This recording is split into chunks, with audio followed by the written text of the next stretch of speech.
All right, Yay. we'll just get started.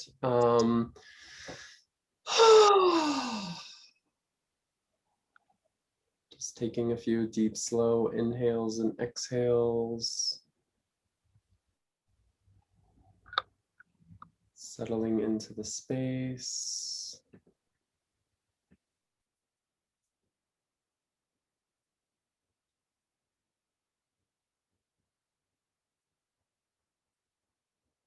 Allowing all the muscles in your body to relax and unwind.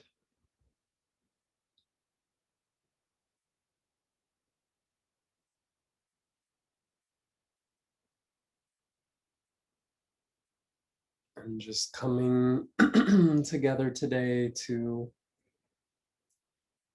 receive the most pertinent light information, downloads, activations, initiations, healings and clearings.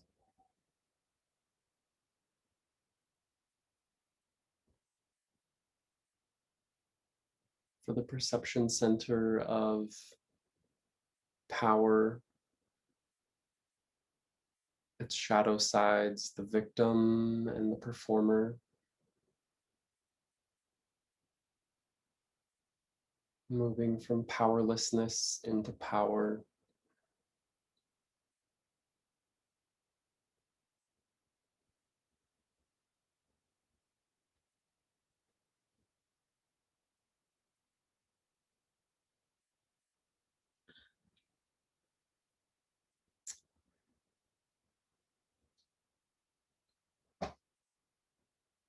And just as an overview of yesterday, the essential introductory anatomy of awakening. So we all start when we're born, not in original sin or sense of wrongness as many religions or just society in general tends to think about itself and others, but in original innocence. And original innocence is untainted consciousness. It's actually untaintable, cannot be tainted. It's the part of you that can't be touched by trauma, hurt, pain, or even joy, ecstasy, bliss, laughter, play. It's the silent part of you within you that is interfacing with all experiences, regardless of their flavor. And because none of these things touch this essential, elemental part of your consciousness, it's uncorruptible, meaning anything that has been done or could be done cannot taint the elemental aspect of consciousness. And as we remember this place inside of us that has never been touched by the pains and hurts and traumas that we experience through life, then consciousness is integrated into the body. Because it's always there, it doesn't matter if you're aware of it or not, because the whole entire system is designed for you to integrate it at whatever time is appropriate for you to receive it.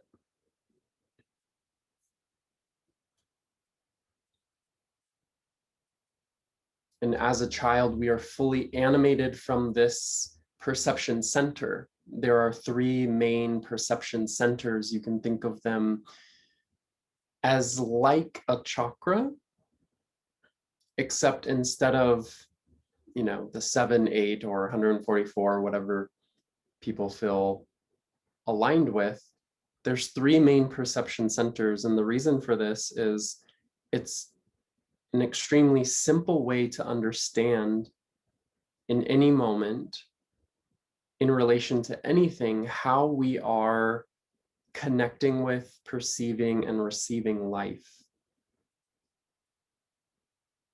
And that first perception center, as I said, is original innocence, but its expression is presence. And presence is that which only receives value. And when we are not perceiving value, we are in one of the other two perception centers on the shadow side. And the shadow side is not bad. It doesn't mean anything that it doesn't even mean that we're perceiving incorrectly. We are always perceiving correctly, because if we are perceiving in a certain way, then it is right for that moment.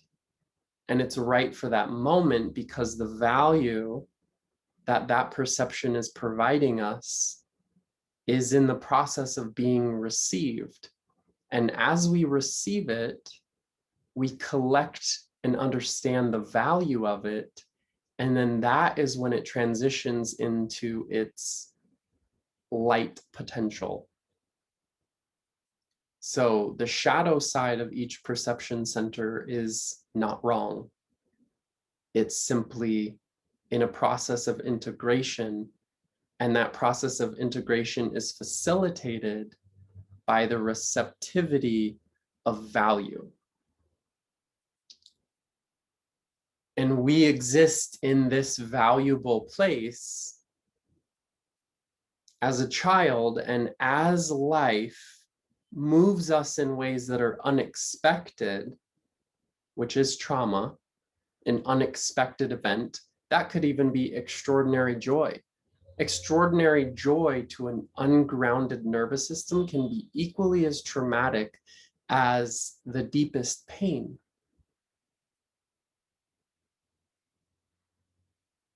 But for example, when a parent doesn't necessarily know the ins and outs of awakening consciousness, and if they have not integrated these pieces within themselves, they will project their own insecurities and pain and sorrow onto that child as wrongness.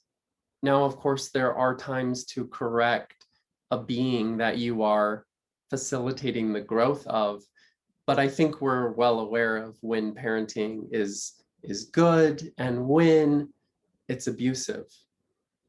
And 9 times out of 10, abusive parenting is unintentional. And it's unintentional because we don't know that we are abusing ourselves by not receiving the value of our own journey. And if we can't receive the value of our own journey, it's not necessarily entirely impossible for us to receive the value and help another being that we are raising to do so, but it does make it more difficult. And when these projections onto the child occur, they receive this as a sense of wrongness, or in religious terms, sin. And that sense of wrongness, sin, or not okay fragments consciousness up from the gut into the heart. And normally we think of the heart as where we're trying to anchor consciousness, heart-centered consciousness. Beautiful, but incomplete in its integration. On the upward journey of fragmenting consciousness from original innocence into the heart, we access both the hero and, slipping my mind, the rebel. The hero and the rebel are two different aspects of both the shadow and the light potential of the heart's perception center. So we can look at life through the lens of the hero as a fragmentation from the gut, trying to make ourselves right. I'm going to fix myself, or I'm going to fix the world. This is where we get into like that inner manager, where we're trying to manage ourselves and others' experiences in order to move them from not okay into okayness. It's an innocent, like every part of this is, you're going to realize the whole entire journey is blossoming from original innocence. And there's no sense of wrongness in any of these things. And as that's realized, you will feel your consciousness being pulled into the gut, because the gut is where original innocence resides. So in the hero, we're attempting to move from not okay to okay. And the rebel tends to show up in and around events or authority figures or what have you that are perhaps more intensely traumatic, more intensely providing your journey that sense of wrongness or sin or not okay. And the rebel is also animated by that original innocence. But the rebel, it's almost like the rebel's more aware of the damage that was placed upon it. And therefore, it is attempting in any single way it can to thwart any authoritative move towards it, right? And you can begin to see this development in a toddler. It's just part of the natural order of things progressing. You have a toddler that's beginning to come into some sense of individuality, and their sense of knowing of like, that parent is being authoritative, and actually that's not what I want to do. There's a sense of rebelliousness there. And that's not wrong, but when that is not resolved within the knowing of a healthy parent-child relationship, that parent was just trying to cultivate the best qualities, it can continue on into adulthood when we are suspicious and afraid of authority making moves against us that are not for our own best good. And of course, there are times where that is absolutely true. And that is why the rebel is just as important, because it is facilitated by original innocence. It is that part of us that allows our original innocence to continue thriving in an environment that is sometimes poisonous. But the rebel is also, the rebel and the hero are both containers for individuality to come into existence. So it's not wrong for them to exist, but it is in a way a fragmentation away from original innocence. And these aspects assist us in protecting us from others who do not know their original innocence and therefore do not behave from a place of innocence, because how could they? They don't feel innocent. And so they unconsciously vomit all that energy onto others in an attempt to get themselves away from the harm that they don't know that they're causing themselves, because they don't feel innocent. And as these hero and rebel energies, as we're growing through our spiritual journey, our life journey, really, like, let's even stop calling it spiritual. It's just life. This is how life works. The hero and the rebel, when they continue to be pounded upon by life and the characters in life, which are only doing that only to facilitate the entire ascension and descension of consciousness. Others actually help us fragment consciousness in order for us to understand the fragments that are occurring, and then to repurpose them and integrate them as power. So no one can really take away your power, your innocence, or really cause you pain, but they can force those movements up so that we can collect them and bring them back down into the body as their most advanced potential in their lightest form. Because no one knows what they're doing. No one knows what they're doing when someone is hurting you, when someone is plotting against humanity. They don't know what they're doing. They're only acting from a place that is extraordinarily harmed and threatened by a life that they don't understand that they also are. And so when this occurs, the being who is in the heart center with either the hero or the rebel is further traumatized, and that consciousness fragments again up into the mind. And the mind is like the final frontier, the final hiding place of consciousness to exist in. The mind is where we are in complete victim consciousness. It's also a place of extraordinary power, but on the upwards journey, when we're fragmenting out of the body, we go into victim consciousness, and things are seen as helping us receive power or be in complete powerlessness. But the victim can only understand powerlessness.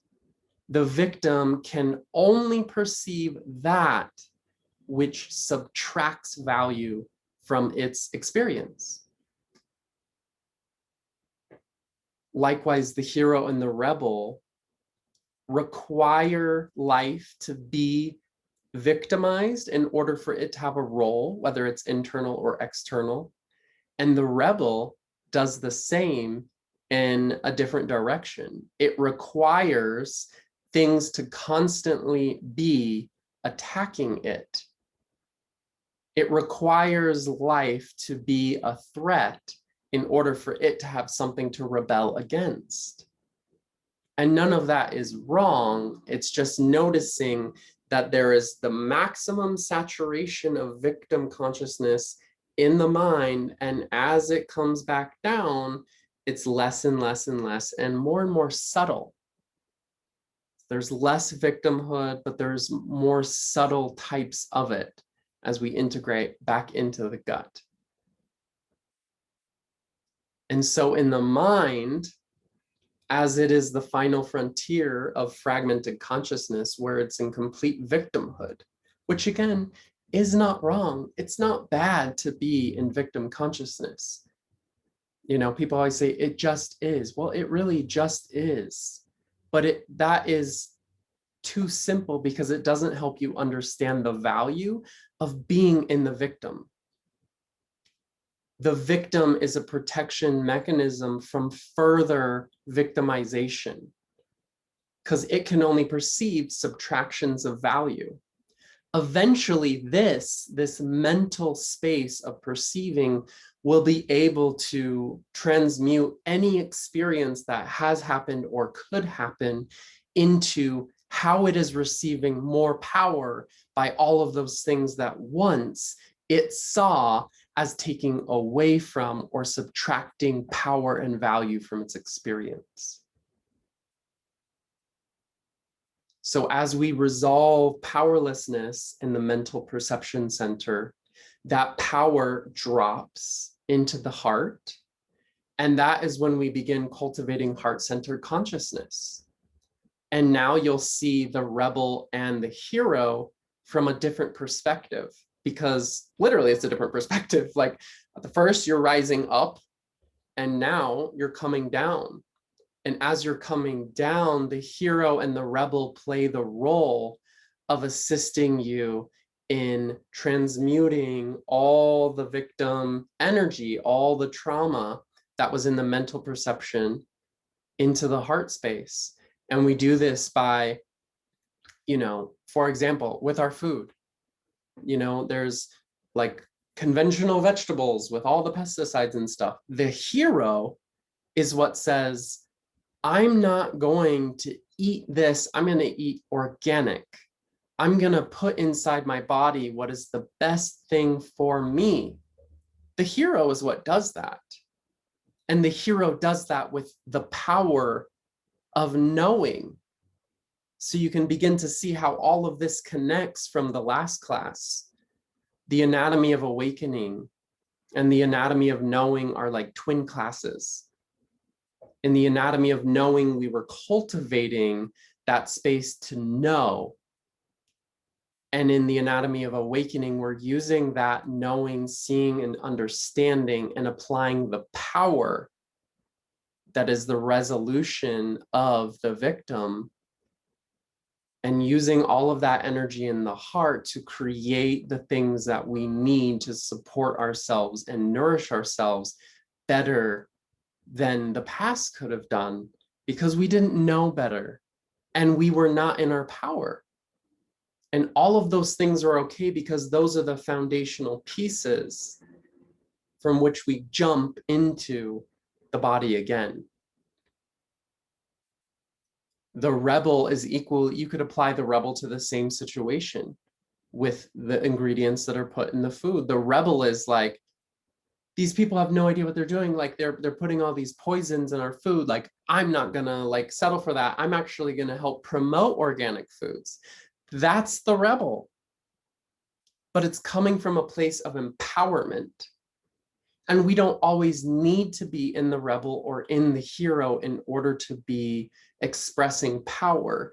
As we'll realize in the gut, there's a silent power that sees it all.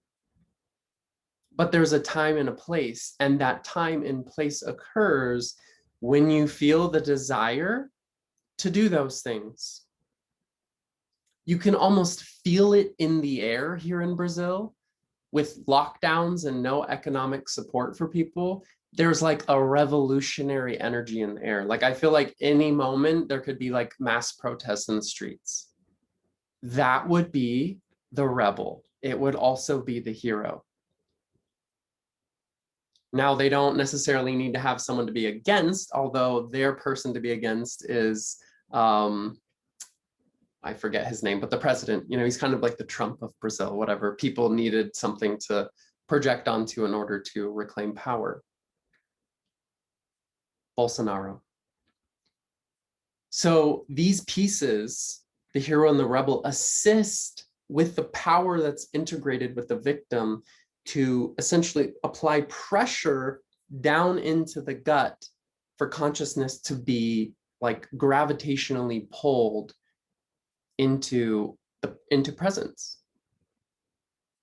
Presence is what sees either the victim, the performer, the rebel, or the hero as equal parts, assisting in different ways the journey back into gut level intelligence or original innocence. And from this perspective, you're living in a quantum experience.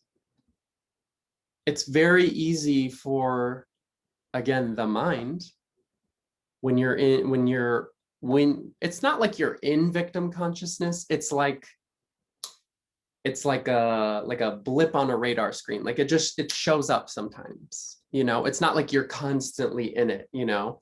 And the idea of I'm constantly in victim consciousness is only the victim feeding itself more victim ideas in order to maintain the gravity it has.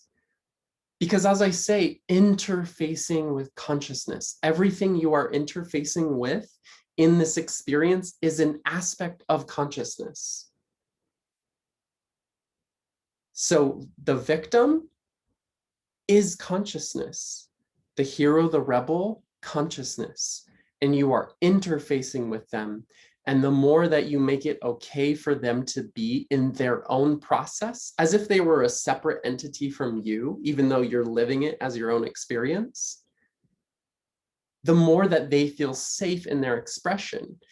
And the more that they feel safe, the more easily they integrate into gut level intelligence. See, in the heart space and in the mental space, these only perceive themselves as the thing that they are perceiving. Gut level intelligence sees these things as just what it's interfacing with to make okay and safe, because they don't feel safe. These aspects were created out of unsafety, out of insecurity.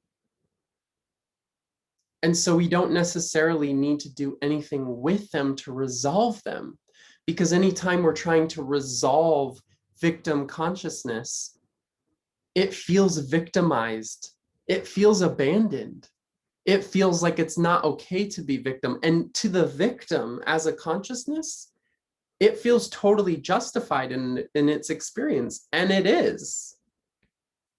Yet, it's an incomplete integration, but we don't need to tell that part of ourselves that. As we just let it be as victimized as it wants to be, it falls apart. The performer equally feels threatened by life. And this part is more of the inner manager. It's attempting to, lots of energy around this one. The performer is always trying to make sure that it is doing its job in order to feel safe, but it can never feel safe because it's stuck in time. It's saying, this is how I am right now, and I need to perform to this level over here in order to be safe. I need to collect this amount of money. I need to do this many times of yoga per week. I need to, minimize the amount of alcohol I have to this amount. Like, whatever it is, it doesn't really matter. And those are all beautiful things to try and create. But if they are coming from a place of attempting to create security by performing those things, they will never achieve security. Impossible, because it's stuck in a loop of time. Your life is always and forever now. So if it is not a medicine, if a teaching, a modality is not a medicine that gives it to you now, that modality will keep you stuck forever, looping in time, attempting to reach something that's already fucking here. The hero equally is attempting to try and manipulate life in order to make it okay. It also feels justified in its experience because, yeah, there's a lot of screwed up crap in the world. And the hero is what is awakening in the world in mass right now. So is the rebel. Despite what you may think, 2020 was the resolving of the victim, not more victim consciousness coming online. And the reason that was so is all of this powerlessness. Think about it. People locked in their homes, can't go to work, can't make money, all of these things, powerlessness. And yet, what did that prove? Because if you're here right now, listening to these words, you're okay. The measurements in which you try to perform your okayness may look different, but the different measurements don't mean that you're not okay. It's just what the mind uses to understand its degree of okayness, because it can only do anything but measure. Which is why I always say, if you must measure anything, let it be value. What value is this providing me? How is this potently integrating my consciousness in a way I may not actually desire? but that thing desires you because you are actually the safe harbor. You just don't recognize that you are the safe harbor because you have so many bumpers. The victim has the largest amount of bumper on a bumper car. It's protecting itself to the extreme to not get touched by life because it preemptively moves away. The hero and the rebel still have a bumper. They're still attempting to protect themselves from life. And there are moments when you will need to protect yourself, but you'll never need to know that before it happens. You will know it in the moment. And it might look like something like someone has a gun to your head. Like that would be a moment to potentially protect yourself. In a deeper layer of consciousness, you may actually not even protect yourself against that. And that amount of okayness would immediately transmute that person's ego that is so harmed and hurt into something that wakes up instantaneously because it didn't even know what it was doing, because it was operating from an unconscious aspect of a perception center all filled in the mind. Powerless versus power. Those aspects of consciousness which need to exert power over others. And the only reason they do this is because they don't feel powerful. They magnify their power through force. Force is not powerful. Force to me is something that I judo move and keep pulling in the direction. But you want force? Okay, let's keep using force. Let's go in the direction that you're going. Because if you take a force and go against it, that's going to create pressure, and that pressure will be an explosion, and that explosion might be the sound of a bullet entering your skull. But if you take that pressure and move with it, it will fall on itself using its own energy. You don't need to fight anything, because anything that you are fighting in some way or another, you feel powerless against. And winning against that thing will never make you feel safe or powerful. Overpowering something can never bring you safety, because you will then unconsciously or maybe consciously be afraid of something else overpowering you. And when you dare to allow anything to overpower you, then you actually find the power that is silently still within you, that cannot be moved by life's turnings of events, the shifting wheels of time, forms changing into other forms. You cannot be disturbed.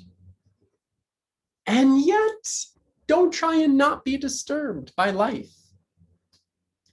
Because disturbance is the sensation of that leaving your body.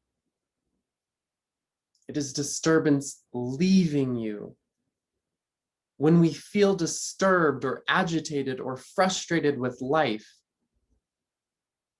that we are literally sensing what is being transmuted in that moment and being released through us.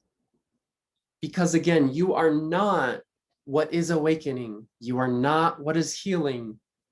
You are not what is transforming. You are already awakened, transformed, and healed. And as that enters the physical body once again, returning back to original innocence, it's pushing out the pressure from your soul entering your body, pushes out of the cells of your body, all not in resonance with who you are. So you fighting anything when it comes internally is just it being flushed out, and you're like trying to hold on to it and put it back into place. And that's okay, because the only thing that we've been trained to identify with is the fluctuating movements of our emotions. And we declare our safety based on when they're high and diminish the value of our safety when they're low. But actually, every time there's a quote unquote negative emotion, that is what is being flushed out in order for more safety to be felt, experienced, realized, and integrated. And that is integrated every single moment we feel something we don't want to feel. Just again, as a private matter from, when was it? August, beginning of August. I haven't seen my parents in a long time. Y'all know the story. My dad was very abusive to me as a child, whatever. It feels fine now. I was going to a family reunion, and I was like staying at my parents' cabin, and I was so excited, like, oh my gosh, because this part of me was still stuck in the hero and the victim, thinking like, oh, if I don't get triggered, it means something good about me. And I was like, oh, like, it's gonna be so nice to go see my parents, not be triggered by my dad, it's gonna be amazing. Like day 2, my dad and I get in a big fight. Like, I don't know what it was, but it was literally all the perceptions of my childhood still there, me not noticing that I'm looking through them. And us and my dad as well, right? So it's like 2 shells, 2 bumpers. We have like 2 bumper cars bumping up against each other because they don't actually want to feel. I was afraid of feeling the hurt that was still inside of me. And I used the bumpers of the rebel, the hero, the victim, and the performer in order to protect my original innocence. Protecting myself is not going to heal or cure anything.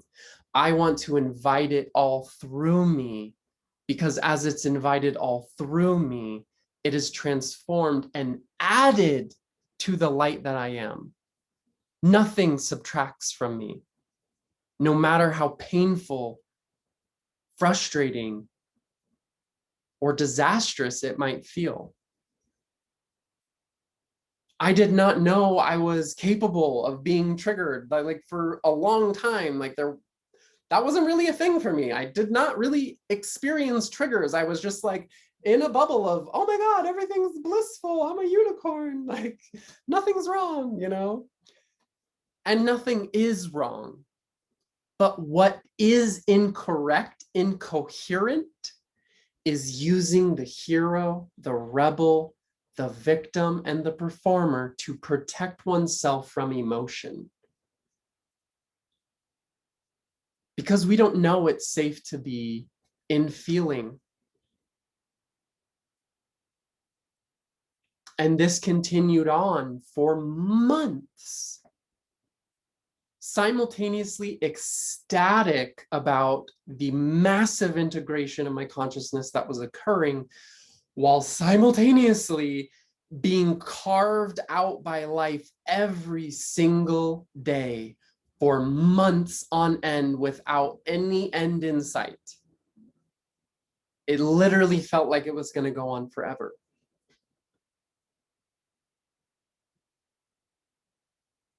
And what allowed me to go through that and receive the potency of what that was as an initiation, because every emotion is an initiation.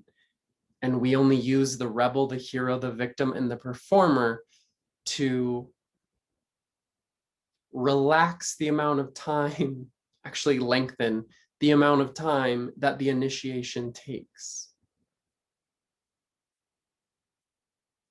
Literally giving us space, bumpers from our awakening. At a certain point, that doesn't make sense anymore. If I wake up one day and I meant to felt an extraordinary amount of pain, emotionally or physically, so be it.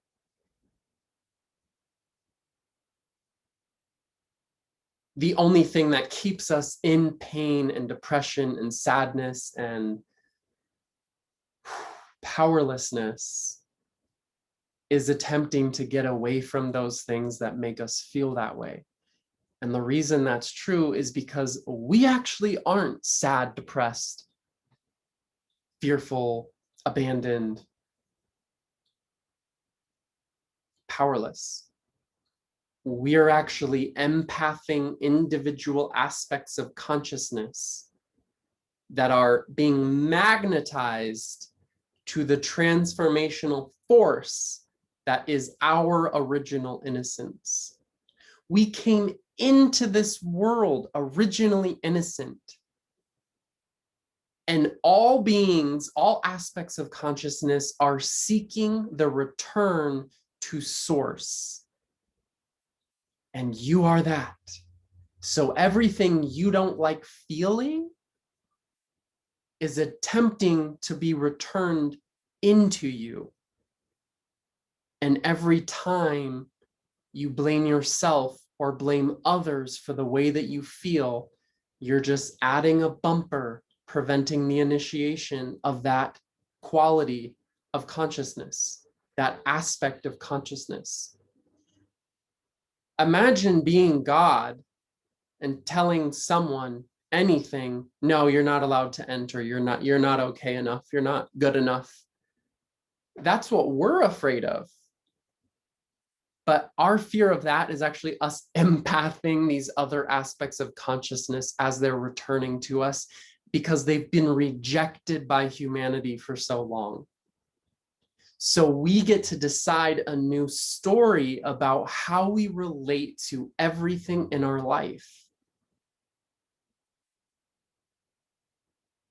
It's not our fault that victim consciousness is something that we play in often. In fact, the more often that you play in victim consciousness just means that you are particularly designed to handle and transmute that energy better than anyone else.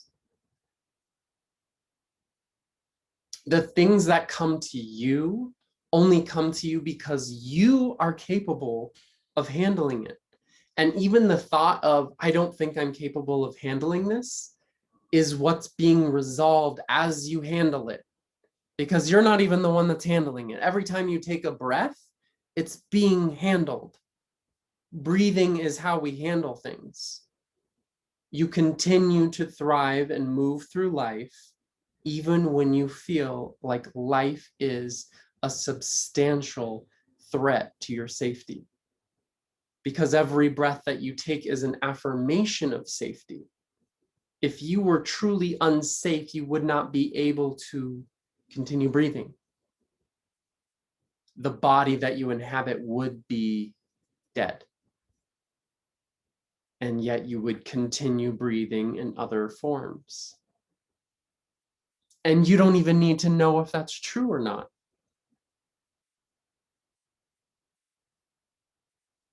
Because attempting to wonder if that's true or not is just another way that we can get stuck in the victim loop.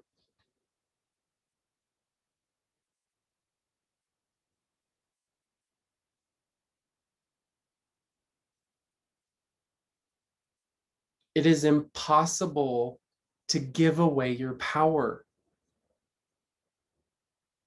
The victim feels like its power was taken away. Only the victim is saying that the power was taken away. And it's completely okay to be in total victimhood. Feel it all, because it means nothing about you. Again, depersonalization is the most important piece to intimacy. I was talking to my partner about this.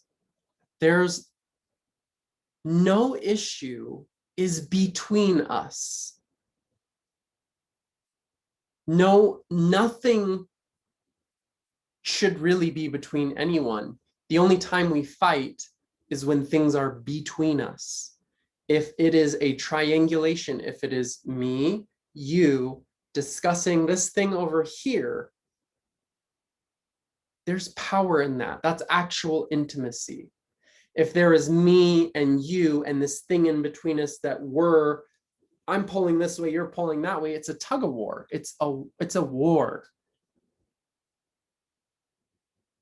And this is the same thing as we relate to anything in our life.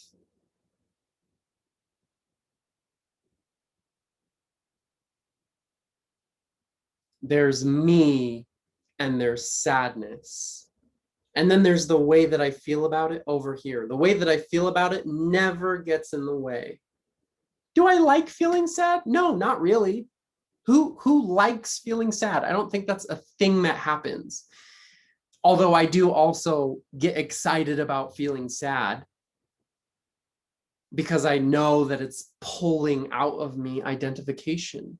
Because the sensation of emotional pain, no matter what it's relating to, whether it's sadness, depression, anger, whatever, the pain of that emotion is freeing us of identity. We've identified ourselves with something, and pain comes as the sacred rescuer, the sacred hero. Pain is the sacred hero that cuts through identification to free us from that. It's part of the depersonalization process that happens unconsciously, but we can consciously do this. It means nothing about me no matter what I feel.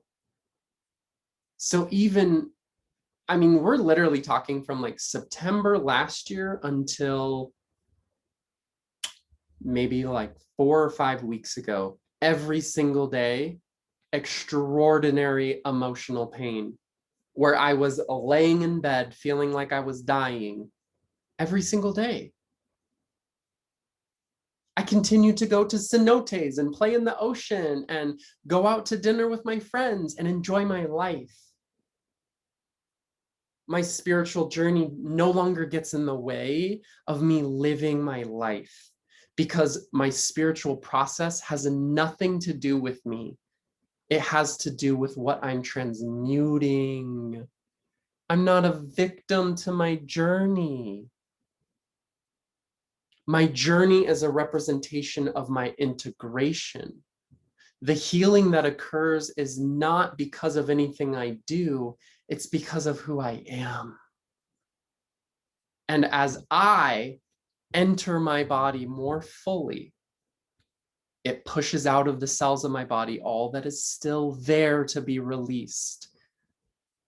And so I assist the body with what it needs by doing things like self-care, taking cold showers, taking more naps, drinking more water, cleaning up my diet. Whatever, the body's intuitive. It's always going to tell you different things. Sometimes it's like eat 5 steaks in a week. I don't normally do that. Sometimes it happens.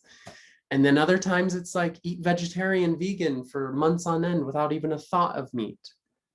We're just following the intuitions of what the body needs to be taken care of through its process. You are facilitating the body's process as it acclimates to the altitude of your consciousness. The sacred union is between you and your body.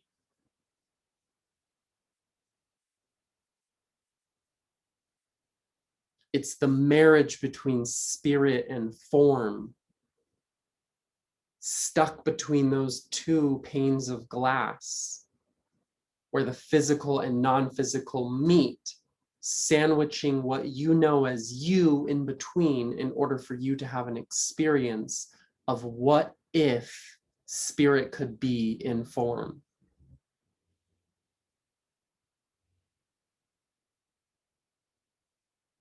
So there's nothing to fight. There's nothing to flee from.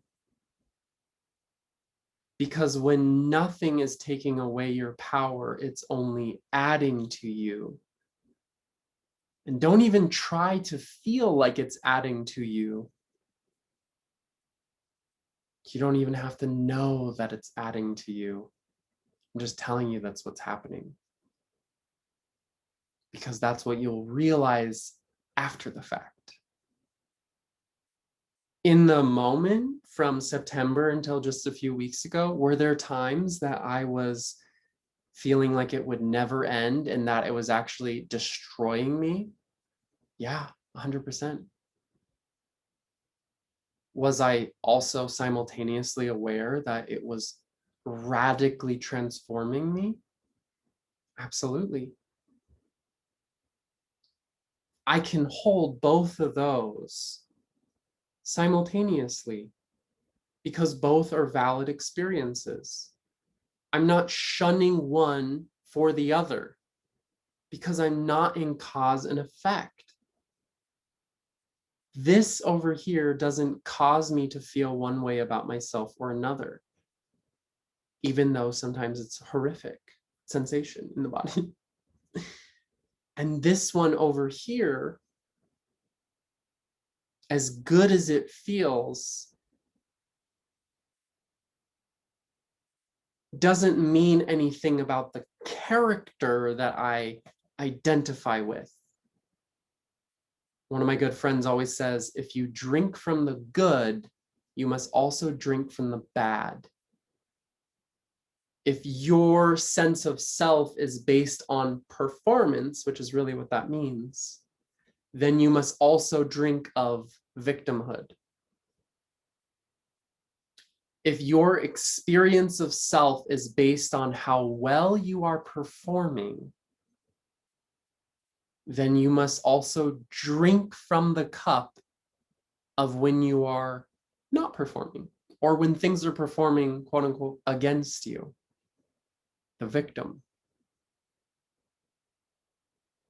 And this occurs as we make it all okay, which doesn't have to be a forced process because okayness is what's happening through you, to you, for you. And the way that you become aware of okayness is your ability to breathe through any and every experience.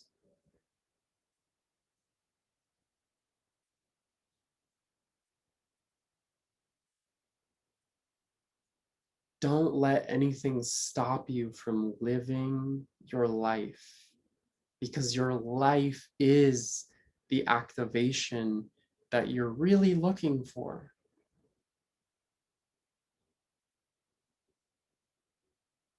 It's like sometimes I feel like I'm the only person on the planet who's like talking about spiritual things, but also attempting to like squash the whole spirit. Like, can we just get rid of spirituality?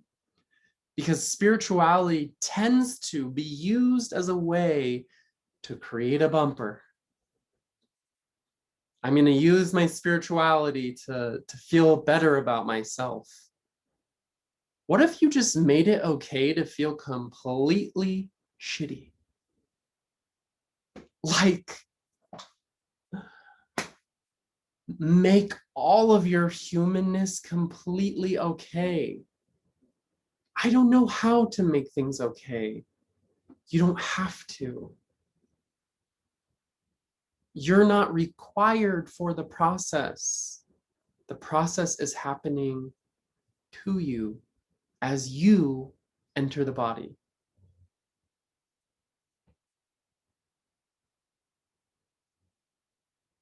How much more free time would you have if you didn't need to spend all of it figuring out your spiritual journey? Because your spiritual journey is figuring out you. What do I mean by that? Your body is your spiritual journey, and it is figuring out you as you enter it.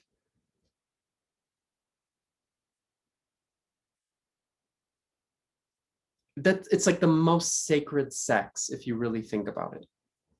Your soul is penetrating the body. The body is a container, a womb for life.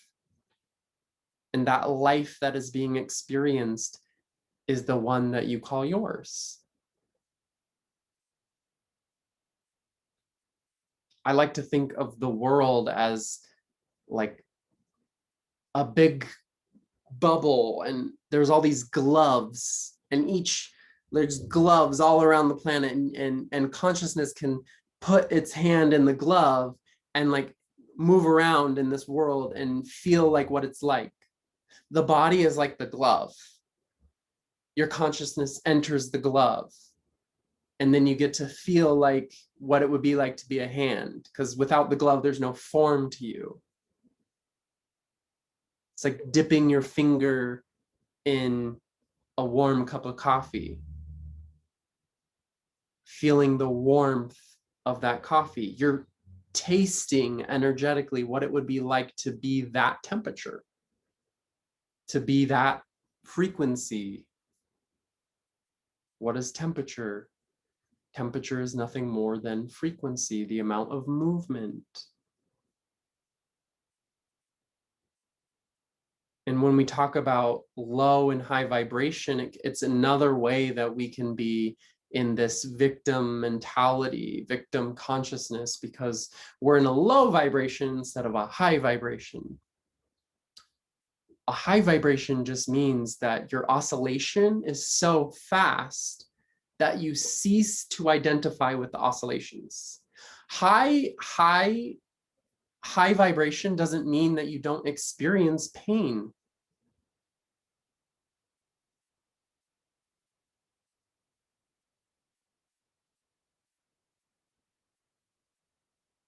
I'll tell a little funny story. So I think I've only told this like a couple of people. But you know, I don't normally like get readings or do stuff like that. But I just felt this person's name coming to me over and over and over again. And they do readings. And I was like, okay, like I'll get a reading, I guess. I don't know why I'm doing this, but I feel I'm supposed to. Okay. This is just the next inner instruction to follow. So I get this reading, and then this person says, "Is your dad gay?" I was like, I mean, I've had that thought. Other people have, other like readers and things have asked me that as well. And I was like, well, I mean, maybe, I don't know. And in the back of my head, for whatever reason, there's always been this question of like, was I sexually abused as a child? And it would just like come up and then would go away. And I'm like, whatever. Like, I don't know. There's no evidence in my experience of reality to confirm or deny that. So it's like, whatever, doesn't matter. And then this reader says, yeah, well, your dad actually sexually abused you. And my whole body resonated with, oh my God, that's true. Feeling all of this energy, like, holy shit, I was sexually abused as a child by my father. That's insane. For about 48 hours, my body was, I mean, I wasn't mad at anyone, like there was just emotion being ripped through my body. Rage, anger, sadness, all of these things, just, I mean, from the soles of my feet up. And then within like 36 hours, I started to be like, I don't even care if it's true. And then like about 48 hours, I was like, I actually don't think that happened at all. At all. That actually didn't happen.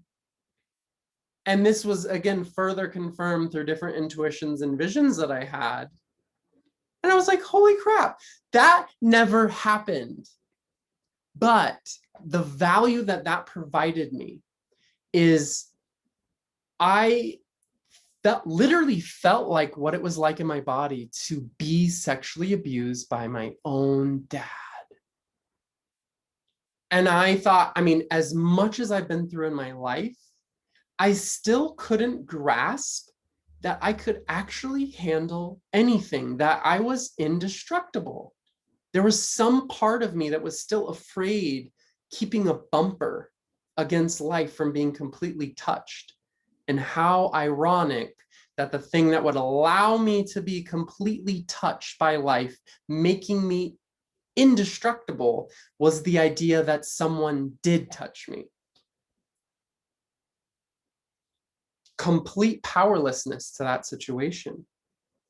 And yet the power that I received was the knowing of like, oh my God, I think I can handle anything. If I can handle this, like what worse could you possibly discover in your life's journey? Like, I think it's pretty hard to go beyond that.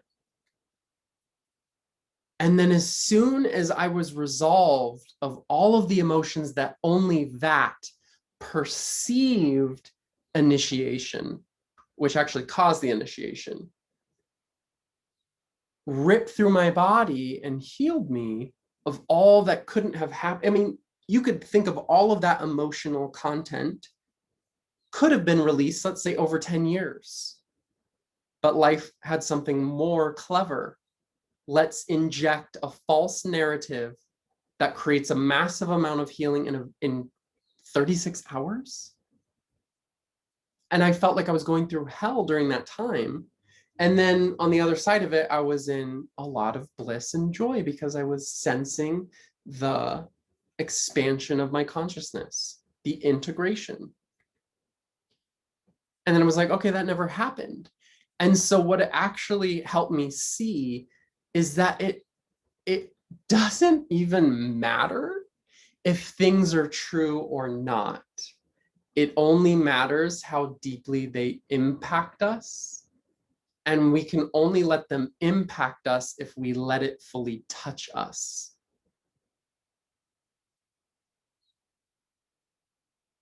Letting that fully touch the core of my being and feel that way liberated me in ways that I couldn't have imagined. And then as soon as that was done, the whole story evaporated. It wasn't true. My dad didn't do that. But the knowledge of that liberated me. And so in that moment, I was further liberated from the idea of victimhood. I can't be a victim. If I can learn something like that and receive the extraordinary amount of value that that provided my nervous system, because I was not under any context of any idea thinking that I was victimized. In fact, the moment that I heard the news, it was like, oh yeah, that makes sense. And okay, there's going to be a lot of emotion around this. Okay. Like it's casual consciousness, casually considering how everything is providing you value, even when it feels explicitly horrible. So thank God my dad sexually abused me, and thank God that actually didn't happen. And prayers to every being that it actually did. And even just by sharing this story is helping us all liberate more than we could have asked for, dreamed of asking for. And me going through that assisted all those who have actually gone through that in lightening the load. Because me perceiving all of that information emotionally as not from a place of victimhood, it's we are each our own neuron in the divine mind. Everything that I access, I provide faster access to other neurons in the divine mind. I provided a new reference point of relating to things. In that moment, I created a new way of seeing and perceiving from gut level intelligence, something that is so easily seen from the perception of the victim. And it's not bad for those people to perceive it from victimhood, but there are other ways to perceive it. Ways that assist the body in feeling safe, and integrating and activating your consciousness in ways that make you essentially superhuman. So all the things that you have been through that you feel have subtracted value from your life, and don't try and see it this way right now if it's not true for you, are actually what provided you the most power. Every moment that felt the most sad in your life provided a platform for causeless joy. Every moment that felt angry in your experience provided a platform for causeless passion and true intimacy.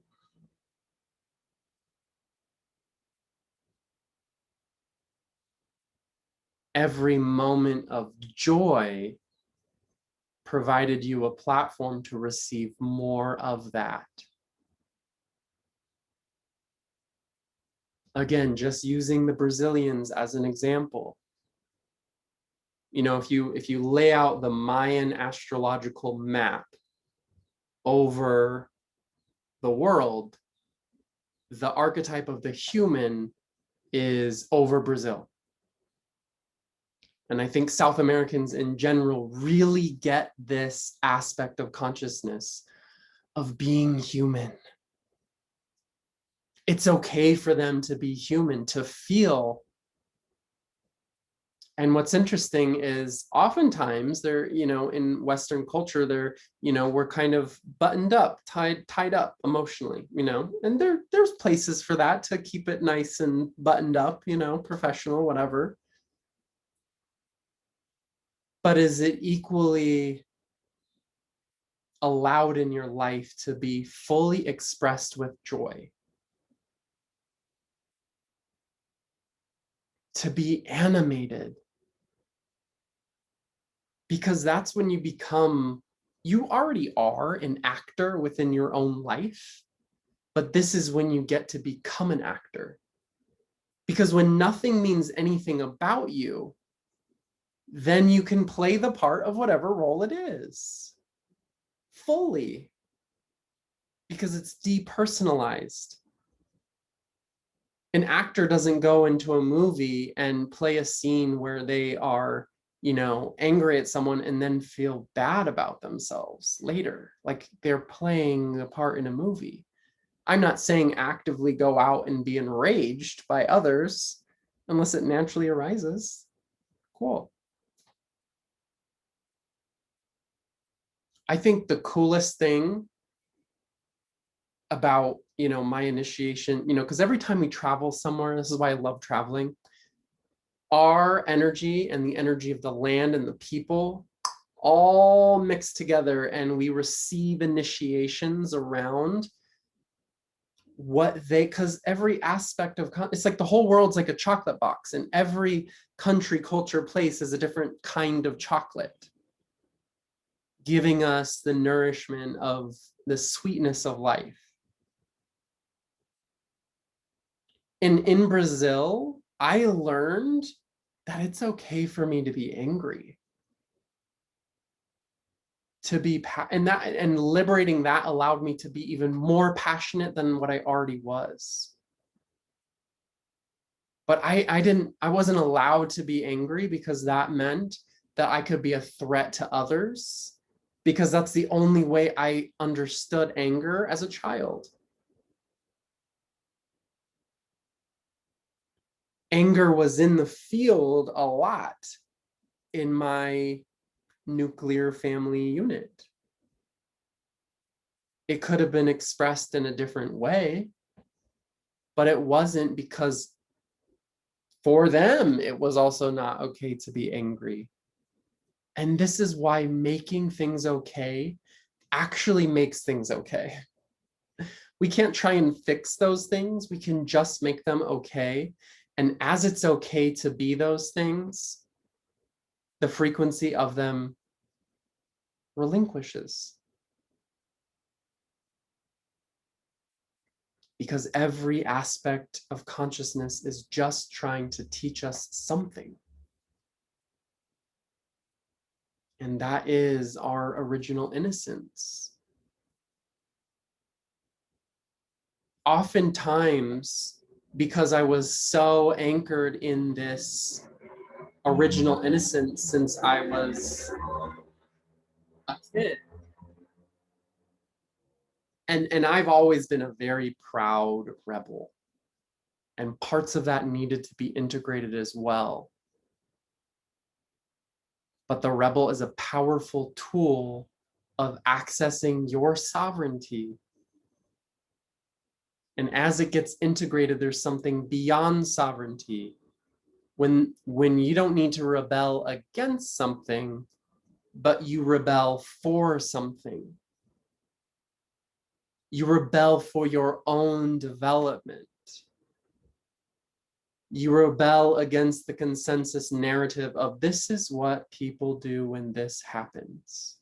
I'm going to be different is the mantra of the rebel. I'm going to do things differently.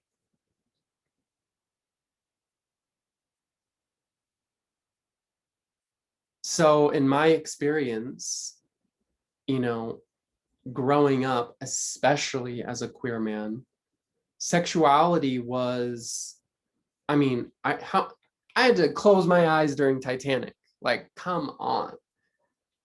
This thing that gives birth to all life on the planet, and I'm supposed to be ashamed of it? That's kind of odd. But that energy was so thick in my field, and there are still times when it comes up, and I have to drop into slow breathing and just recognize what's actually occurring and breathe okayness into that space that does not feel okay. Being awakened has nothing to do with things being one way all the time. Being awakened is how we relate to whatever arises. If a moment of shame comes up, it means nothing about how enlightened or awakened or whatever. It has nothing to do with that. But actually it does. Because if it is showing up, that means only now, because of what I've cultivated and integrated into my body, am I capable of facing that. So the very reasons we feel bad about the things that come up in our life are actually the very reasons that we should be celebrating ourselves for. Like, if I went to that reader who told me about the sexual abuse like years ago, it probably would have thrown me into something uncontrollable. But life is intelligent in your unraveling and unfolding and blossoming. Everything is happening with such perfection you can't even imagine it.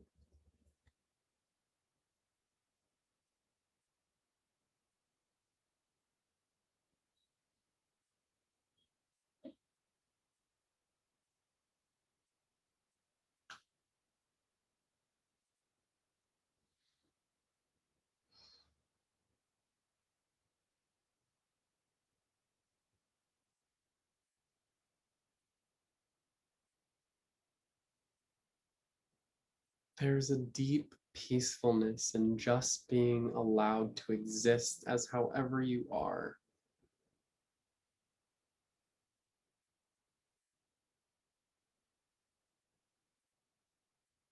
It's okay to feel the way that you feel. That's not going to make it feel okay, because sometimes the deepest okayness is learning how to exist through moments when everything feels exactly the opposite of that.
Just a lot of energy moving through. My body is like 1,000 degrees right now. So just breathing slowly as we hold the container together.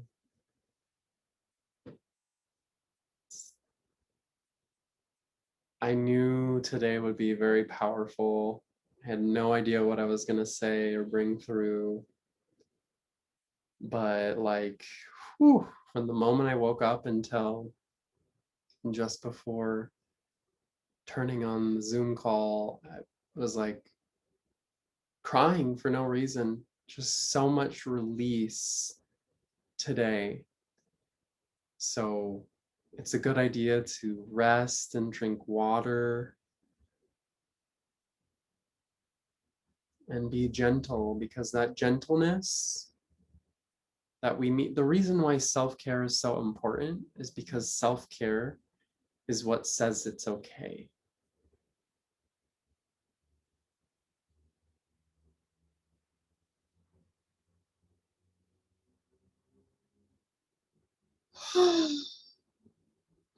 Yes, Gonzalo. The amount of value today was ridiculous.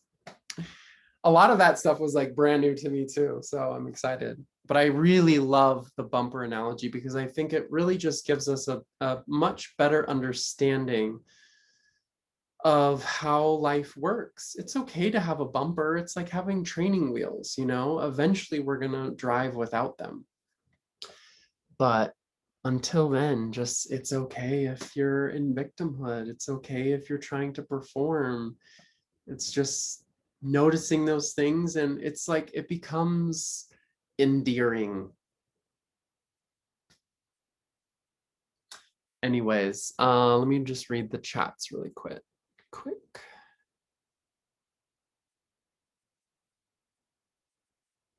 Kimi's asking if there are any methods of staying with feeling the feelings that are releasing. So yes and no. I don't think, it's more like you can't really avoid them. You can't really avoid feeling the feelings that are releasing. Like it's gonna happen one way or another. There are many ways in which we attempt to relax around it. And when I say relax, I mean, it's not necessarily, it is a good thing and it's not necessarily like ideal.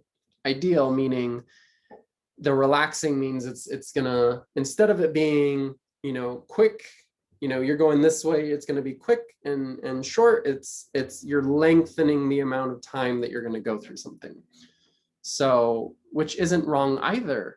I've literally gone through experiences where I've been feeling so much and I literally had a conversation with the universe. Like, actually, you know what? Let's just put this like to next year. I think I'd rather just not go through this. And you learn that you have the right to do that, because we really don't have a choice of how much we're feeling. Well, at least we don't think we do, right? And so we're just facing it. We're just moving it through. But when you really allow everything to move through you, which you can't really avoid either, you actually have the right to set it off to the side. Like, actually, I'm going to do this later, and that's okay. I can allow, I know this is what's going to happen, but right now there's so much going on. We're just going to pause on that. And that's actually self-care, because we don't know that we're actually relating to total consciousness at the same time. And total consciousness doesn't necessarily feel and understand what it's like to be in a body. That's why saying grace and ease and mercy to the physical and all things affecting the physical, I think, is one of the most powerful and important things that we say when we're, I'll ask, like, all right, I'm ready for more truth. I want more truth to be integrated into my body. I want more love. And guess what? What I'm actually inviting is initiatory experiences that may not feel good in order for that to be achieved. I'm aware of that, and asking for grace, ease, and mercy to the physical and all things affecting the physical allows those things to be gentle. Because we learn that we don't actually have to, we've been so hurt by life, we sometimes think that the activations and the healings have to be just as triumphant and ridiculous in order to be powerful. But gentleness, softness, okayness is more powerful than many understand. And that's why they don't seek it, because it feels like a threat to the part of us that's really addicted to the oscillation. The oscillation is attempting to free you, but sometimes we can get addicted to the oscillations.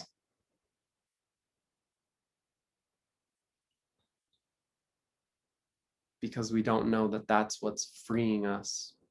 That's what we call drama.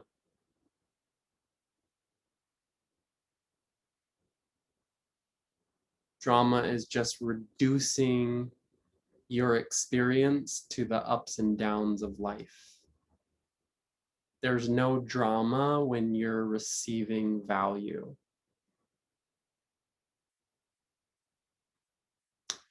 But yes, there are methods of staying with feeling the feelings that are releasing. And really, that's just continuing on with your life and being aware of it. Not trying to stop yourself from crying. I think that's a big one for me. I was essentially not allowed to cry as a kid. It would get me more in trouble.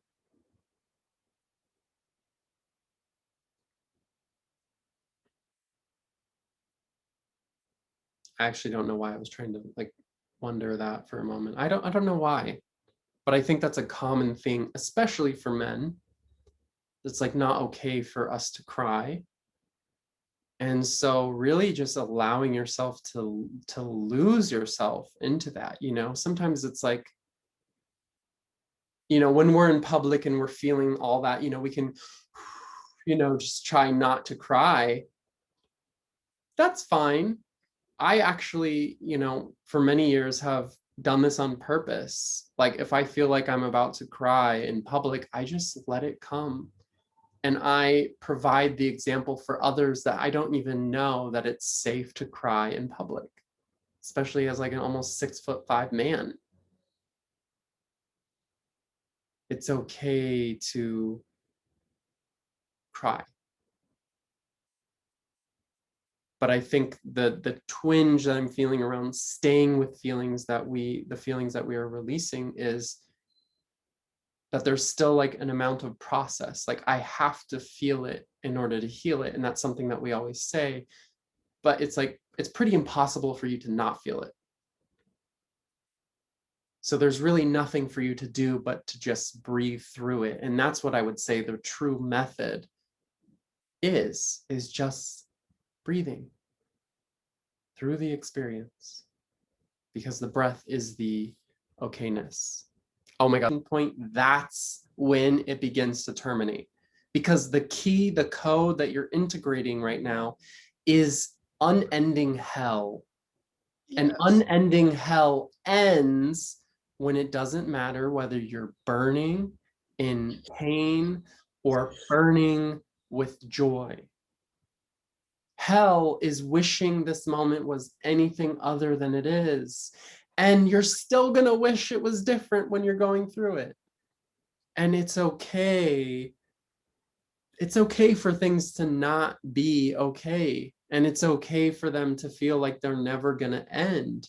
Why I do mean, I like I ruin the said, from literally the beginning of August until just a few weeks ago was the same for me, ending. And it never felt like it was going to end. I literally felt like it was going to go on forever. But that's never true, because any experience has an ending, has a beginning and an ending. There is a termination point, but hoping and wishing for the termination point is just something that we use to keep ourselves busy from being touched by the experience. The hope for something different is literally the bumper that is preventing complete touch, complete intimacy with absolute hopelessness.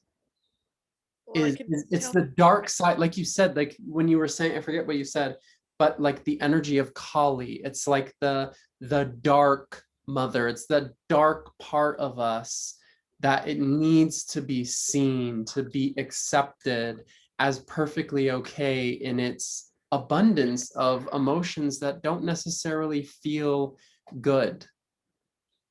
Well, I can tell another bumper, so to speak, for me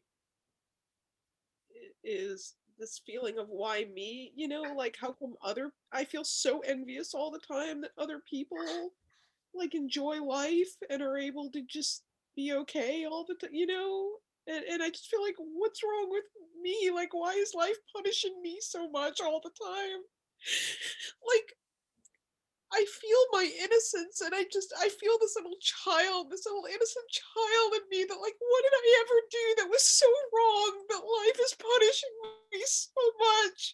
It just feels like this little crying child like what was so bad about me? What did I do that was so bad that I have to experience life like this and other people don't?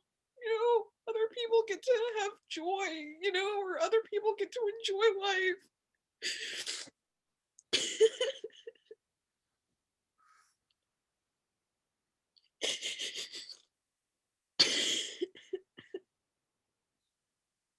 I'm sorry, I know I'm going on and on. No, it's okay. Everyone's just holding space for you. So often I just have this experience like life is just shining on other people, but not me. You know, like life Yeah, hates me. It just hates me or something.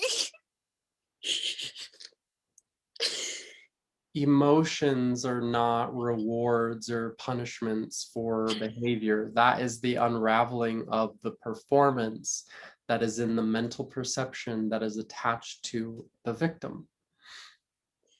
So, what you're feeling is the unraveling of that perception center into what eventually will become the power of the hero. And what Kaimi said earlier about right now, don't try and access positivity, because that part of you that doesn't feel that way is going to feel threatened by that, which is why I said to just dissolve yourself into hopelessness and despair, because there is actually a deeply nourishing space for you, which is okayness with feeling that way. And from that, you resolve the powerlessness of like, oh, I need to shift from this experience to that experience in order to be okay. And I need to know my okayness when life rewards me with positive emotional experiences when I'm doing the quote unquote right thing. Right. There's no like what you're being freed from so much right now. And I understand that it's extraordinarily painful, but the liberations that are occurring are away from the oscillations. You're being oscillated so profoundly that it's shaking you free of the identification with whether life is up or down. And moving from that space, you have the power to then go into the hero and the rebel. And that is when you begin to understand the not trying to make things positive, but doing things that are going to just bring you a little bit of happiness, like, you know, giving yourself a foot massage or walking out in a park or doing very simple things, and just taking a pause from thinking about what life is or what's going to happen or any of these things, just not taking in, you know, any information other than what is currently right in front of you. And it will take a while for that to unravel because there's been so much collection of information about what's happening, what's occurring in life, why is this happening, all the things that you've learned previously, you know, especially as a child growing up, about how in which ways you should be in life in order to be okay, are unraveling. And Oh so yeah. this piece will take some time, but the desire to essentially find the end of that time keeps you looping in the suffering because you're always looking for a better experience I feel like instead of I'm just being unraveling a intimate with lifetime the of experience that you're having now. a lifetime of like spiritual conditioning, because I was spiritually conditioned from a very young age. And Yes. all the spiritual stuff that like helps other people when they discover it in adulthood is the stuff that was like that I need to unravel. A You know what I mean? hundred percent. That was actually 100%. incredibly like just yeah, it's all the stuff that I'm like detoxing from, you know what I mean? Mm, So ugh. Okay, I'll stop for now. Let someone else. all good, all Uh, good. Thank you for so bravely sharing that with everyone.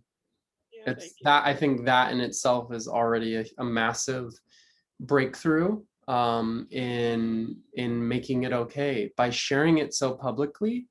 Like, it's recognizing the value of what you just did.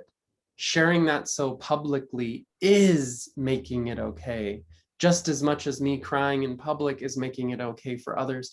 In this moment, you've made it more okay for others to share so deeply painful things. And that's something that's very powerful that you may not notice.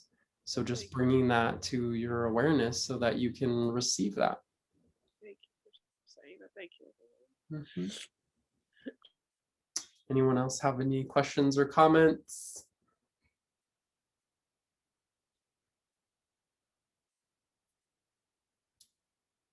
Gonzalo looks so cool in his car right now.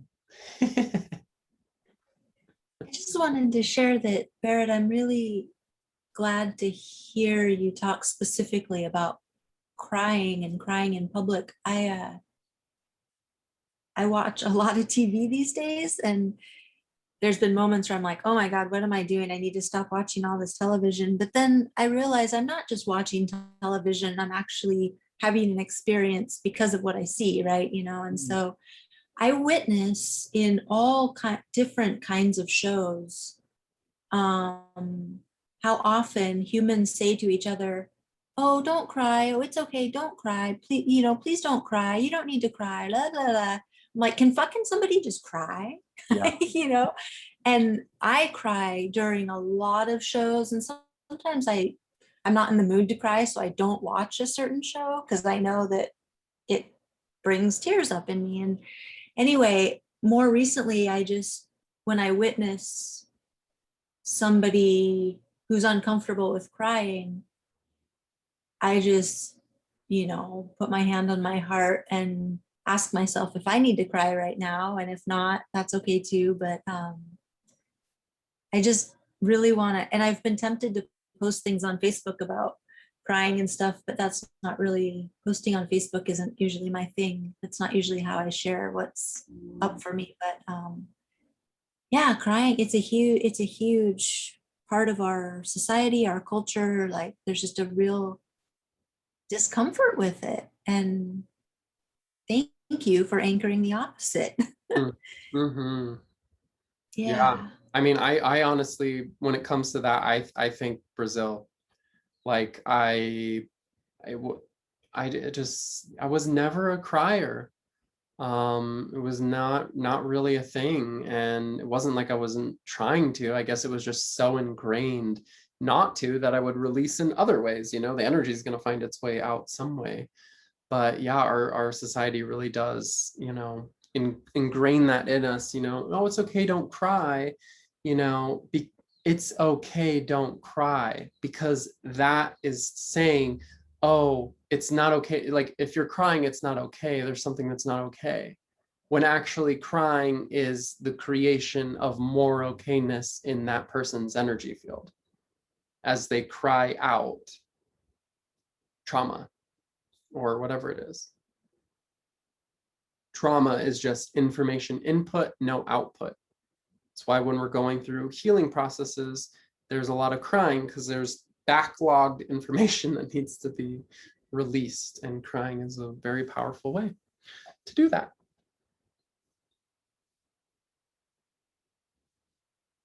And, you know, I think it's really important that I share, you know, my journey and how my own process is going, because it's not like, you know, I'm not going through my own things. It's just relating to it differently.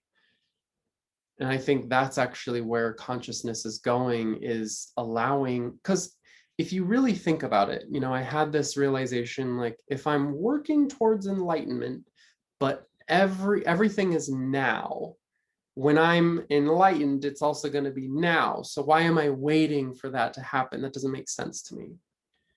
Same thing, if there's a point in time when I'm going to be okay, why am I waiting for that? Because just the things that are happening now, I don't associate to okayness. Therefore, I'm collecting evidence as to the reasons why I'm not okay. But instead, knowing it's like you have to do a little bit of the opposite. You have to recognize that everything is okay right now, which means that nothing has to change in order for it to be okay. And everything that I'm feeling is just showing me how okay it is to be in this experience now. We look at the experience as it is now and try to find a way to get to okayness, again, keeping us in time. But if we recognize everything is okay right now, and everything that doesn't feel okay is just what I'm applying my consciousness to in order to make it feel safe and okay, in order to feel that way.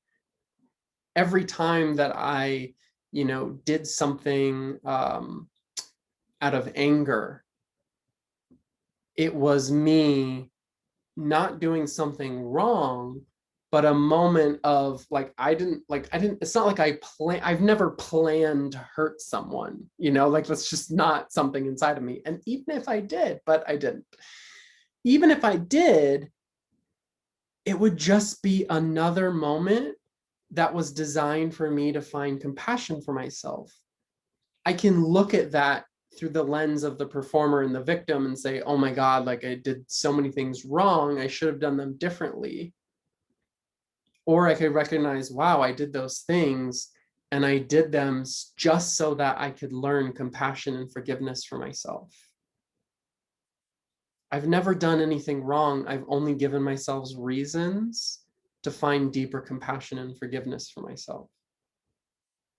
And the people that I relate to in my external reality only do things so that I can find the same for them as well, and assist them into finding that for themselves by showing them the okayness that I found. And it's amazing how quickly people will transform when given that spaciousness of okayness. And even if it takes a long time, there's no amount of time that is required in order to be okay. Okayness is now, and as long as it needs in order for that to integrate, is okay. It may take an entire lifetime to integrate something. We all have different speeds for different things, and it's all unfolding perfectly. And perfect doesn't mean we necessarily like it. Personally, one of the things that my body nervous system is still learning to integrate is how to feel safe and okay around extraordinarily masculine presenting individuals. And this, when I was in Miami, actually came to like somewhat of a head. And there might still be energy there, I'm not sure. But I went in to get a barber, or went to a barber, and the name of the place was Man Cave, like just like super masculine, you know. And so I went there, and the guy that was cutting my hair that day literally looked like this guy that used to beat me up in high school. And like I just noticed like the anxious avoidant, like, okay, just get as small as possible, don't say anything, and just let, like, I even closed my eyes for a second, and then I like closed my eyes, and I'm like, I noticed like how tense my whole body was, and I was like, what am I doing? Like, this is crazy. And then I just like opened up, I'm like, okay, it's safe to just like keep my eyes open, like this person's not a threat. I mean, this is like real time things that are occurring, you know, we're always going through these processes. So the idea that life is shining on me is I don't know like what that really means, because it doesn't mean that my experience is amazing all the time. It means that I'm going through my own things, you know, and I've just learned how to relate to them. And instead of like seeing that as like, oh my God, there's something wrong with me, there's like this hurt child inside of me I need to fix, it's just, oh my God, it's like, I understand why I'm reacting that way, because I was hurt so many times by people that look like him, and life provided that experience in order for me to anchor another level of safety and okayness in relation to something that my mind, the victim mind, associates with something that hurt it in the past. And so it was like, oh, bumpers. I normally don't have bumpers. I'm like, okay, like feel free, whatever emotion thing needs to come through. But there are certain things that my nervous system still, bumper, not gonna hurt me. That's okay. It's okay. And what I did is just, oh, there's bumpers. All right, well, now I'm like, so at first it was like, I can't even open my eyes. Okay, I'm gonna open my eyes. This is safe. I'm okay. We're in a professional environment. He's not gonna suddenly knock me aside and call me a faggot or something like that. I'm just gonna sit here. And then I just was like, oh, like, I don't know, like how, I think the first question was like, how long did you guys shut down during the pandemic? You know, just like very nonchalant, like everyone's going to talk about COVID, so I'll talk about it too. I don't know. Because often, like, there's a part of me that doesn't know how to interact with those types of people, because there's this undercurrent of feeling like they feel threatened by my presence because I'm going to like desire them or something. And I don't know, it's something that's still being worked out, but I'm just sharing this so that everyone can understand that everyone's going through their own thing, and there's nothing that that there's no one on this planet, I don't care how enlightened they are, is not going through things. A trigger, like you suddenly don't just not, you're not triggered by things anymore. It may happen less often, but it only happens less often because it happened a lot previously. And every trigger is just a moment of deeper healing. And then the time between each one gets longer and longer and longer. So there's no reason to avoid a trigger. It's like, oh my God, thank God there's a trigger here, because it just means that the space between this and the next time that there is one will be longer. There's more spaciousness. And so then I just started talking to him, and eventually then we created a rapport, and then we talked longer than my haircut actually was, and we connected really well. That wouldn't have been possible if I would have stayed in this closed down shell. I had to dare to make something at first, literally, think about how crazy this is. Me And I'm like, my nervous system is so shut down in relation to this one particular thing that like literally I'm like, okay, it's just better if I just close my eyes and we don't talk, or I don't have to look at him, he doesn't have to look at me, like I'll be here, he cuts my hair, that's it. Like that's literally how shut down my nervous system was in response to this like extraordinary trigger. I mean, the dude like looked like this guy in high school. Anyways, all association, it's crazy. But the biggest step for holding, this part of me was literally just opening my eyes. Like it's safe for me to be present and looking in this environment. And then the next step was just to talk about something, whatever it was. And then just the next step and the next step and the next step. And by the end, I felt so safe to be me. We had such a rapport. So it's these little, we're just living moment by moment. I had no idea that was going to happen. That happening didn't mean anything about my spiritual journey being any place other than just where I am. Like I don't measure where I am anymore. That doesn't, I don't even know when that stopped. I actually haven't even thought about that until just now. Like, where am I in my spiritual journey? That doesn't ever come to me.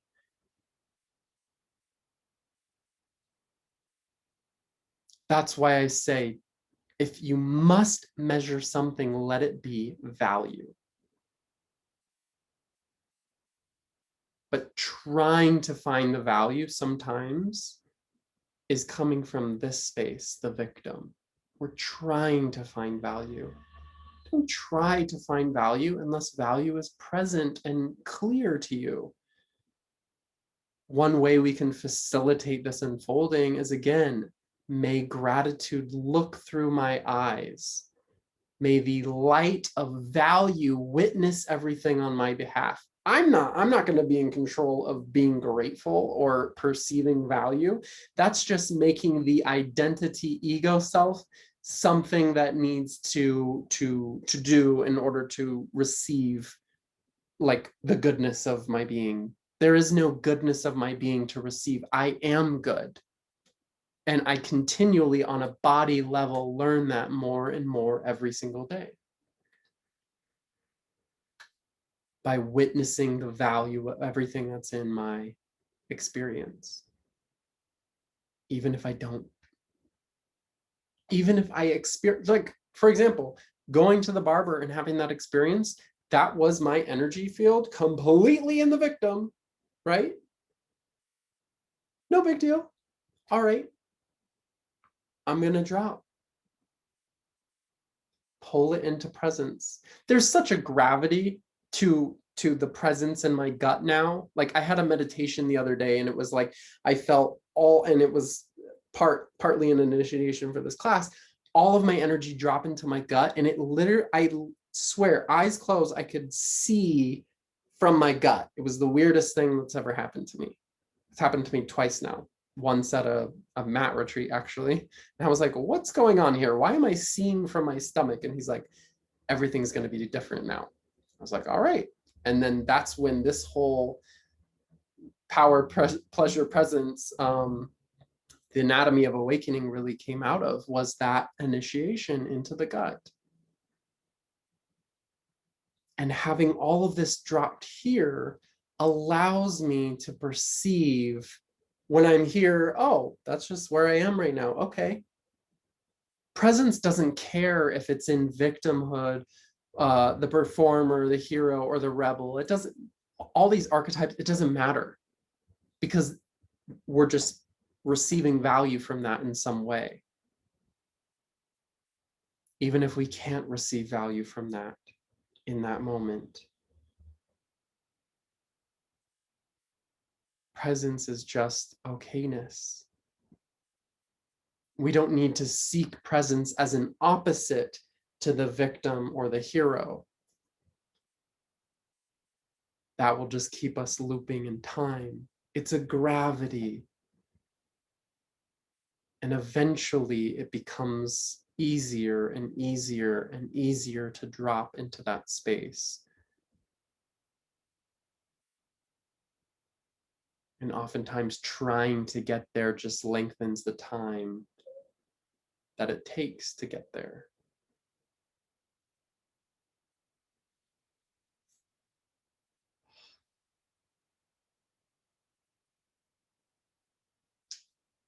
I think we're going to bring today to a close unless we have any further questions or comments. And then I'll see you next day. Barrett, I just wanted to say thank you to everyone for holding space, and I'm sorry if I sounded attacking or too intense and or hurt anyone's feelings or anything like that. So, Oh no, all good, but thank you. okay, thank you, everyone. Yeah.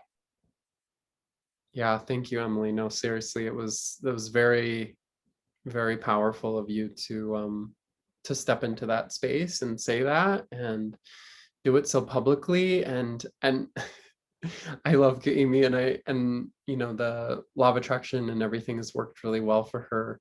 And even before you responded, I could just feel how it was being received, and I didn't know how you were going to respond, but just the speaking up part of you that was actually, no, that's not for me. That's you already dropping into this space, out of the victim, out of the performer. The part of you that's apologizing for how you responded is just a little bit of that dropping. It's like, oh, I'm sorry. No, there's nothing to be sorry for. You responded in the way of the hero and the rebel. Yeah, that worked for everyone else. It's not working for me. That's you coming into profound sovereignty. And even you saying it's not an attack or anything against anyone is you moving beyond sovereignty. Beyond sovereignty is when there's nothing to be against. Everyone gets to have their own thing, and I'm just doing me. That's the power and the light integration of the rebel and the hero. So you're already, I mean, just throughout this process of the last part of the call, already integrating more into the gut as both of these come together and merge and drop. So it's powerful to witness, you know, this live, and to just, you know, I love the exchange of, you know, the community and coming together and understanding, you know, because we all get to come into a deeper space of our own truth, you know, because nothing that I, you know, everything that I teach, like, I honestly don't want to be like a teacher. I don't want to, here, this is what you do. Like, I'm just giving you a platform of how life works, and you tell me what's valuable for you. You tell me what works for you, what doesn't work from you. And it's a conversation. There's no top down, like, this is the law, here you go. Like, that paradigm is dead. We're in conversation. I'm not sharing what you should do. I'm telling you how life works. If it resonates with you, amazing. And if it doesn't, there are plenty of other people who can express. But I think what's most powerful is everything that I'm trying to do, always my deepest intention is for you to come completely into your own space and sovereignty, the point where I'm just a resource when you feel guided to need it. I'm not downloading anything that you can't yourself. It's just that for me, that's like one of my gifts, and it always has been, to bring it through very clearly. And it doesn't, you know, I see other people's gifts, like someone playing the guitar and stuff. Like, to me, that's like a gift. Maybe I'll learn the guitar, I don't know, but it's like amazing to me to see these other things. And it doesn't subtract from my experience. I don't look at someone who's a master musician and feel like, oh my gosh, like I'm not that, even though clearly I'm not. I actually receive it as my own value of like, look at how talented I am, coming from a much deeper place than just this I. all of our gifts are for all of our enjoyment. And we get to be here together and receive the value of what other people are doing. And you going through, you know, Emily, this experience is very powerful, and you're rewriting the journey for people who don't even know they're on that part of the journey yet, or where they're going next. And you're making something okay that for millennia has not been okay. And knowing that that's what you're doing isn't necessarily going to make it easier, but it does help you understand the context of what you're creating. Thank you. I appreciate that. And you know, always for the last couple of years, I mean, the greatest value that you have brought me, Barrett, and I'm really appreciative of it. It's just that okayness with everything, you know. Thank you so much for that. That's why I feel so safe with you, and that's why I seek you out, because of that okayness. Makes me feel really held and safe. So thank you. You're welcome. And thank you, everyone. Wow, I think this is like the most beautiful session that we've ever done. Really, really, really enjoy this one. I'm gonna rewatch this one.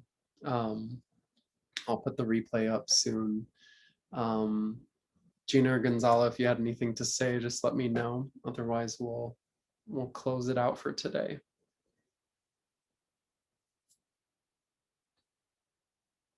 Aloha, love you guys. Talk to you soon. See you next Saturday. Ciao, ciao.